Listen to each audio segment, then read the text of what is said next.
Hi there, I'm Maggie Shane, and this is the Coffee House Blog. Today's episode is author Julie Kenner. What if Buffy grew up, got married, had kids, and kept her past a secret? That little clip is from a review, one of countless rave reviews from Julie Kenner's Demon Hunting Soccer Mom series. Let me give you the blurb from the back of Book 1, Carpe Demon. Nobody slays demons like Kate Connor. At least she used to. These days, she's swapped holy water for juice boxes, blades for bake sales, and battlefield scars for the daily chaos of marriage and motherhood. Life as a stay-at-home mom suits her just fine until something monstrous crashes her carpool and reminds her that evil never retires. Out of practice, pushing 40, and cut off from the allies she once trusted, Kate is forced back into a world she thought she'd escaped. The problem? The old network is gone. The threats are evolving. And someone or something seems to know far too much about her carefully hidden past. I'm sold. I snagged the audiobook yesterday as we set up the chat a little bit last minute when I learned that book 9 of this series, The Demons in the Details, comes out tomorrow, Tuesday, March 23rd. And here with us today to celebrate that book and this massively popular series, Julie Kenner. Hey, Julie. Welcome Hey, to the I'm so Coffee excited House. to be here. Sorry, I didn't mean to talk over you. Oh, I'm no, that's so okay. excited to be here. I'm so excited to have you. I just want to start by telling you how brilliant this setup is. This is amazing. The soccer mom that hunts demons. This is killing me that I didn't think of this before you. I would admit that openly. Fine. Hmm. And anyone out there watching me, I have a coffee addiction and a dry throat, I so have a coffee you'll addiction see me also. sipping coffee. It's right here. So I wanted to just start by reading. Charlene Harris, the author of True Blood, gave an endorsement to your series, and here's what she said. This book, as crammed with events as any suburban mom's calendar, shows you what would happen if Buffy got married and kept her past a secret. It's a hoot. You also got powerful endorsements from Jane Ann Krentz. I got one from her too. And Publishers Weekly. Tell me how that felt getting those wonderful quotes and endorsements. Oh my God, it was really wonderful because I had a really good feeling about this book, Mm. and it was just great to have kind of that yeah, someone saying, yeah, it's okay. You can have a good feeling about this book because people are going to like it. And it was really interesting too, because I mean, I got to fangirl, this was really early on in my career, and it was wonderful. I mean, Mm-hmm. you have those stomach butterflies that make you think or hope that a book is going to like vibe with readers. And Mm-hmm. I mean, I have to admit though, in this case, by the time I got the quotes, I had a sense that I had something kind of cool going on here because so this book came out in the early 2000s, and so this was back in the day when you literally sent your editor a bunch of paper and they would Yeah. read the paper and decide if they wanted to buy the book that was on the paper.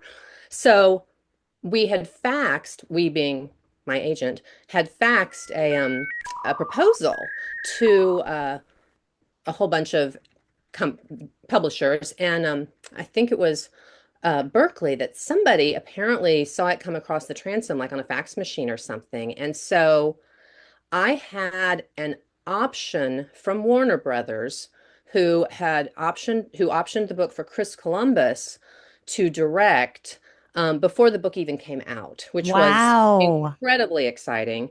And they had it for a very long time. We were into casting, and it was all set to go, and I'd read the script, and the writing team that had been hired did a great script for it, and it was going to be a feature film. And I had a friend of a friend who worked at Warner Brothers, and so she leaked to me that it was actually an important movie on their slate. Wow. And yeah, then they had a film that did not do well that starred a female, and the president of my understanding of the way it happened, I was that the president of Warner Brothers put down an edict that said no more female-driven action movies, and boom, Oh, it was cut. It was cut. And literally, it has literally been an option with someone. Chris kept it for a long time. His company optioned it for a while. And it's been floating around Hollywood literally ever since it first came out. And it released either 2004 or 2005. I can't remember. But yeah, so actually, and right now I'm actually actively pushing it being a TV show. And so, cross your fingers. Hopefully that will happen because it's definitely been in the zeitgeist for a really long time, which is so weird. I mean, if you think Hollywood moves slowly, Hollywood moves slowly. So yeah. But yeah. anyway, so I had hoped that this something about this book would catch on with audiences since it Hmm. seemed to before it even came out. Hmm. Hmm. That's incredible. That's amazing. These things take time. Whoever gets it Mhm. is going to be extremely lucky. Whoever gets it and has the brains to go ahead and go forward with it, because I think this thing is a franchise. This is amazing. I mean, it's Buffy again for grown-ups, you know? I love it. I love it so much. yeah, S- it's essentially what if Buffy grew up and kept her past a secret. I Yes. mean, but Yeah. it's not at the same time. It's a lot. It's got a lot more family issues, and Hmm. it's from a completely different perspective. But there's definitely that connection to that Yeah. zeitgeist. Yeah. Yeah. So the book that I will have the blurb at the beginning of this, because I thought it gave a really good setup for the whole series, was Hmm. book one, the one we're discussing, Carpe Demon. But tomorrow, book nine releases. That one is called The Demons in the Details. I love Hmm. that. And I think that the titles in this series are as clever and brilliant as the premise of this series. And where the heck do you come up with all these fantastic turns of phrase? The first one was the one that actually came easiest, which is weird because nobody'd really ever gone there before. But I remember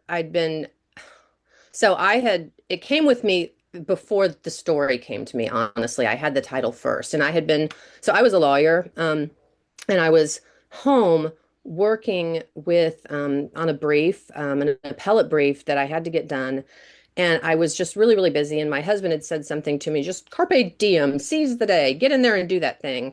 And I'm sitting there in my office, and we had an infant at the time, or actually she was a toddler, but she was toddling around. And so I have this kid I'm trying to keep my eye on, and I'm trying to brief some complex, constitutional issue. I think it was something I really had to think about. And I'm just like kind of losing it. And then and suddenly I'm like, Carpe Demon. And then I was like, oh my God. And at that point, I had already been writing for Harlequin, Temptation, and Dorchester. Harlequin, I was writing sexy books. Dorchester, I had written a couple of paranormal things. So I was in a paranormal mind space. And suddenly I'm just like, this could be me. I could be, I'm like out there fighting demons. And I literally just abandoned the brief I was working on and banged out a first chapter. And the first chapter did not change that much. And then I put together a synopsis, and within a couple of days, I literally had sent the package to my agent. But it Wow. literally was because of that title was what made me think of it. And then the rest were a lot harder. I I mean, bet. yeah, the second one I knew that I wanted. I had this mental image so I had the town set up by that time, obviously, because we've got book one, and it's Hmm. this sleepy little coastal town that's not supposed to have demons for reasons, but it does for reasons. And so I wanted demon surfers. I thought that would be fun. Mm. And so I guess that's where, they've got the Beach Boys kind of title. And then, oh my gosh, I'm forgetting my own titles. Let's see. Demons Are Forever. I'm a huge Hmm. James Bond fan. Deja Demon, I think I was trying to go back to the Latin with Carpe Demon, Hmm. and I couldn't figure one out. But Deja is French, and I know just enough French to be dangerous. So Deja Demon, I mean like demons again.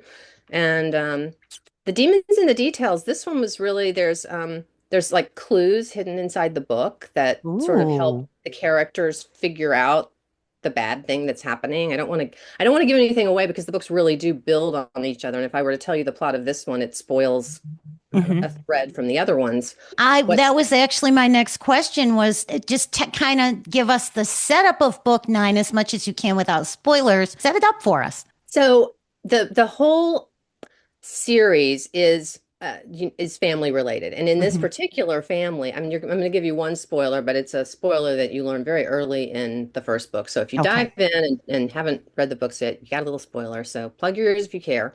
But the Kate has used to be a demon hunter back with her first husband in and they were trained by a secret arm of the Vatican.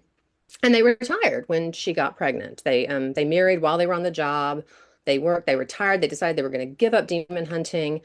And then her husband dies. It's, it's a horrible, and so she feels terrible. She goes back, she's there, she finally remarries. There's issues there, keeping it a secret Hmm. from her second husband. And then the big issue in the series that drives a lot of the conflict is that, oh, she has two kids now. She has her daughter Allie, who's a teenager, and Hmm. she's got her little boy Timmy from her second husband. So Allie's from the first husband. So, and Allie's getting into the game too. She's getting into the family business. And um, so Eric, the first husband, comes back to life in the body of another man. So we've got problems there. And a lot of the book is that push-pull of she loves both her husbands and she, also has this obligation to fight demons. And at first she doesn't tell Stuart. And but by the time we get to this point in the story, um, Allie is really dialed in. They're training some others to sort of help with this problem because San Diablo, excuse me, is definitely got a lot of demons to fight. And so, and for reasons, they're starting to get some messages from beyond, like prophetic messages. And there is a prophetic message that suggests that someone very, very bad is within their midst. And Ooh. I can't really say more than that without getting away a lot of Okay. details of the book and the thing. Okay. But it's fun and it's exciting and it's also it's just a it's a lot of fun and twists and turns, and there's a mystery to solve, and there's romance on a couple of different threads, and so it's got all sorts of gooey goodness. It was really fun to write and to go That's back to these really characters. wonderful. Wow. That sounds good. I'm into it already and I haven't gotten book one in yet. So that's a I do really recommend good reading sign. them in order, obviously. It's kind of meant to be like seasons of a TV show. Yeah. So this isn't romance. This isn't. This is thrillerish, This is paranormal thriller. it's paranormal, almost a little bit I guess it's sort of I call it suburban fantasy. Back when I was writing Oh. it, urban fantasy was the thing. So this is suburban fantasy. And interestingly, I used to, before I had two kids, I used to go to a lot of both romance conferences and fantasy related Hmm. conferences because I Hmm. have a few other series that are fantasy or paranormal. And I was really surprised how many guys love this series. I have a Mm, lot of guys who are super fans, which was really good. cool because I wasn't really thinking about that when I wrote it, but it was really nice to see that it resonates with Hmm. men too, Hmm. significantly. Yeah, That's really great. You also write under another pen name. Is it I just the first do. initial, Kenner, J. Kenner? Yeah. So what happened? Um, and it was actually the right call to make. I have a funny story that I have to tell you about my name. Oh, But oh yes. so I had been writing the Demon series. I had been writing a vampire series. I had been writing a lot of romance, primarily for Harlequin, and then I switched out. So I had a lot of publishers and a lot of irons in the fire. And then Hmm. at one point, right about the time that uh, ebooks, digital books became a thing, when it was still very, on Reddit or wherever everything was, and it was just starting to come into its own.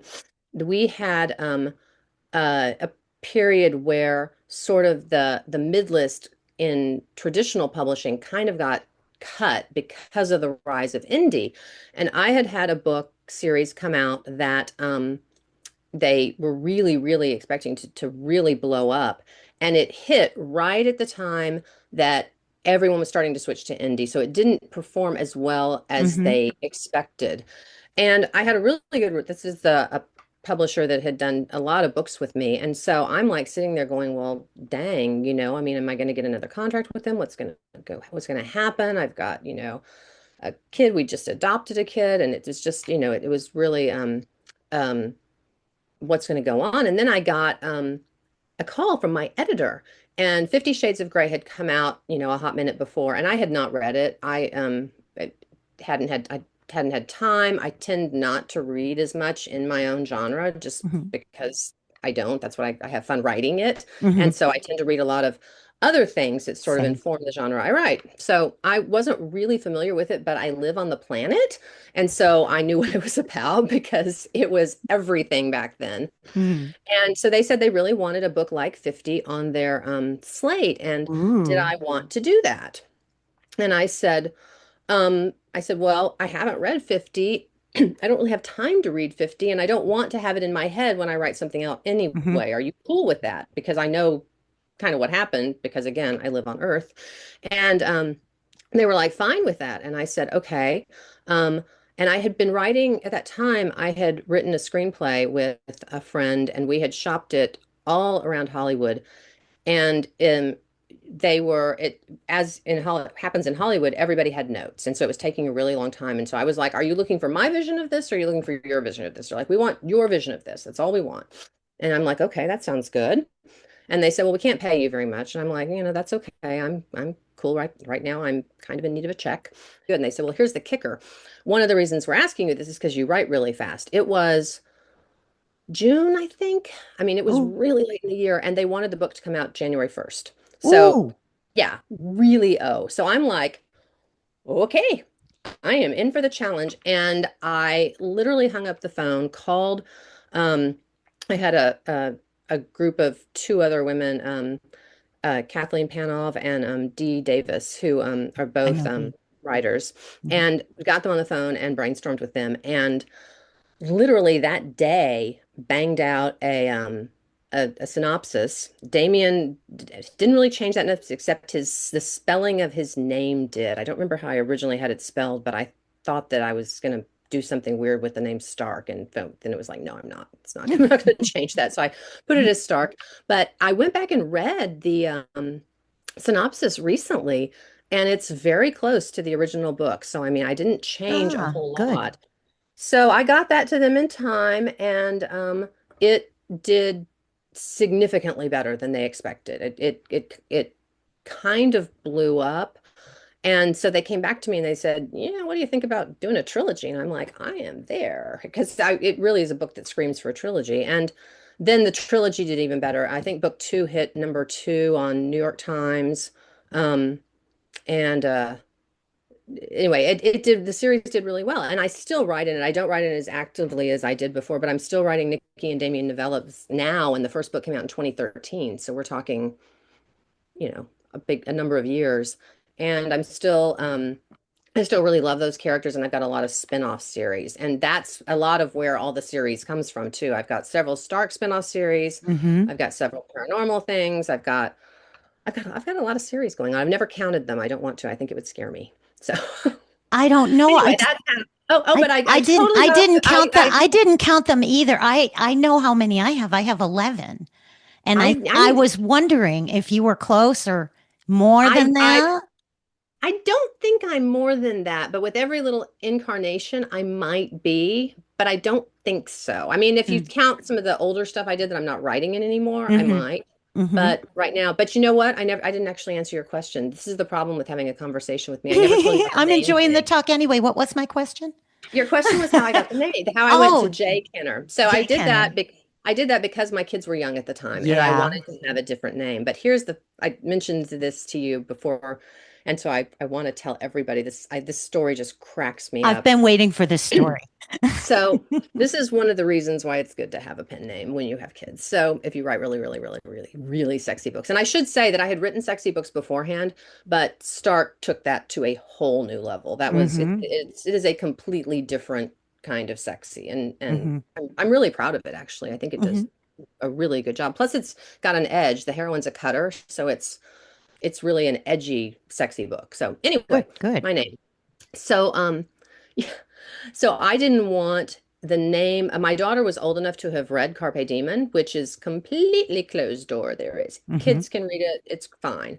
I mean, there's a little bit of gore, but So my daughter had read that, and I didn't want people whose kids had read Demon to go accidentally pick up Release Me and think it'd be okay for their Yeah. kids. So we changed my name to Jay Kenner. But then, so the funny part of my name is my daughter was talking to a friend in line at the for lunch or gym or something at the middle school, and um, they knew I was an author. I think I'd spoken at one point to the kids or something. I can't even remember, but her friend knew I was an author. And so they're talking about my books. And she's like, yeah, my mom writes, she writes as her name. And then she also writes as Jay Kenner. And he's like, what does she write there? And she's like, well, I don't really know, but apparently it's like 50 Shades of Grey. So kids hear things in your house, obviously. And he said, what's 50 Shades of Grey? And she's like, I don't know.